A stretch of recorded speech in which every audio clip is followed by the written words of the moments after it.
This is the story about 9-year-old Louis. Louis is treated with Respond Healing twice a week.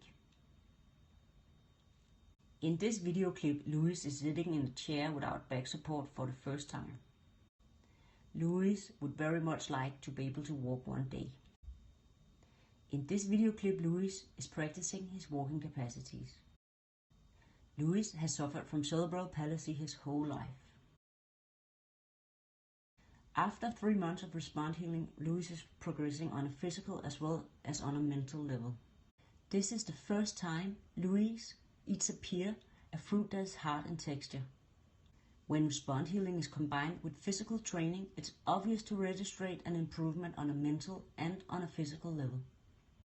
Respond Healing is founded in Denmark in 2017 by Sten Kofod, a spiritual clairvoyant healer and teacher. Respond Healing is a new and in-depth healing technique that is useful to all physical illnesses and imbalances.